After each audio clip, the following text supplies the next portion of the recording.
Hello દોસ્તો, હું આપનો વેલનેસ કોચ નિકુંજ અને ઘણા સમયથી ઘણા લોકોના એક સવાલ હતા, કોમેન્ટ્સ પણ હતી કે અમે ઓછું ખાઈએ છીએ અથવા તો ખાવાનું બહુ નજીવું કરી દીધું છે, છતાં પણ અમારું વજન કેમ વધી રહ્યું છે. તેનું મુખ્ય કારણ છે આપણું મેટાબોલિઝમ.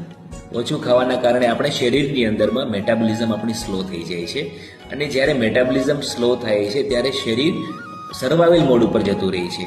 તો ત્યારે શું થાય છે કે આપણા શરીરની અંદરમાં ચરબી જે છે ને એ ખોરાકમાંથી બચાવી રાખે છે અને વજન ઘટવાને બદલે વજન વધે છે.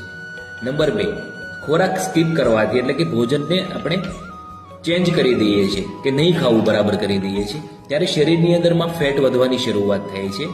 જ્યારે આપણે પછીનું ભોજન લેવામાં આવે ત્યારે શરીર એવું વિચારે છે કે હવે ભોજન મળ્યું છે, ખોરાક મળ્યો છે, તો જેટલો પણ ખોરાક લઈએ છીએ એ બધો જ ફેટ તરીકે સ્ટોર થાય છે, એટલે કે ચરબીના સ્વરૂપમાં રૂપાંતર થઈને આપણા શરીરમાં જમા થાય છે. એના પછી આવે છે એક હોર્મોન ગડબડ, એટલે કે થાઇરોઇડ છે, કોર્ટિસોલ છે. તો એની અંદરમાં શું થાય છે, ભૂખ લાગતી નથી, સ્ટ્રેસ વધે છે અને એના લીધે આપણે વજન ઘટવાને બદલે વધે છે અથવા તો જે વધેલું વજન છે એ ઘટવામાં બહુ મુશ્કેલી પડે છે. અને છેલ્લું કારણ છે પ્રોટીનની કમી. આપણા ખોરાકની અંદરમાં આપણે પ્રોટીન પૂરતું લેતા નથી. તો આ વસ્તુ આપણે એક બદલાવ લાવવો છે કે આપણા ખોરાકમાં જેટલું બને એટલું પ્રોટીન વધારે લઈએ.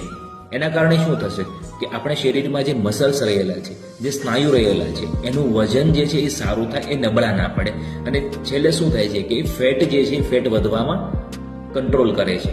તો પ્રોટીનની પણ આપણે આપણા શરીરની અંદરમાં પૂરતી પ્રમાણમાં આપવું જોઈએ. યસ, તો આટલા કારણોને તમે ધ્યાનમાં રાખશો એટલે તમને આ જે કંઈ પ્રોબ્લેમ છે એ પ્રોબ્લેમ સોલ્વ થઈ જશે.